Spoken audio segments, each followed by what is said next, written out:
160 MVA ভেলমেক transformer স্মাইল conservator please. ট্যাঙ্কের এয়ার ভেসেল বা ফ্লোট কোনো একটা কিছু খারাপ হয়েছে, যার কারণে আমরা কনজারভেটর ট্যাঙ্কের অপোজিটে যেদিকে এমওজি লাগানো থাকে তার অপোজিটে একটা ওয়েল লেভেল গেজ থাকে, যে গেজটা দেখে আমরা আন্দাজ করতে পারি যে কনজারভেটর ট্যাঙ্কের মধ্যে এখন বর্তমানে কতটা তেল রয়েছে। তো সেটা খারাপ হয়ে যাওয়ার জন্য আমাদের তেলের লেভেলটা ঠিকঠাক আমরা মেজার করতে পারছিলাম না। সেই কারণে এখন খুলে ইন্সপেকশন করা হবে। তো কনজারভেটর ট্যাঙ্কের বটমে একটা ভালভ আছে, যেখান ওটা থেকে একটা ব্যবস্থা তেলটা করে দিয়ে যাবে তো ড্রেন পার্মানেন্ট। করা হয়, ডাইরেক্ট ড্রেন করা হয়। উপরে পলিথিন না, যেহেতু একটা আছে গ্যাসকেট মানে ফ্যাসকেট কিছু হাইটের চিটিয়ে কারণে ফিটিয়ে। তেলটা অটোমেটিক্যালি ড্রেন হয়ে যায়, এর জন্য কোনো পাম্পের সাকশন করতে হয় না।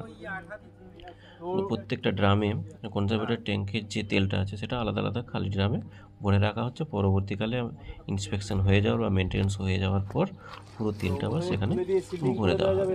এবং পরবর্তীকালে যদি আরও বা এই সময় যদি মনে হয় যে আরও তেল টপ আপ করতে হবে বা নতুন তেল দিতে হবে, সিল ড্রাম থেকে তেল দিতে হবে, তখন সেই ড্রামের তেলের স্যাম্পেল নিয়ে প্রথমে বিডিবি টেস্ট করা হবে। বিডিবি টেস্টে স্ট্যান্ডার্ড নতুন তেল টপ আপ করবেন, এটাই ট্রান্সফরমারে দেওয়ার জন্য রেকমেন্ড করা হয়।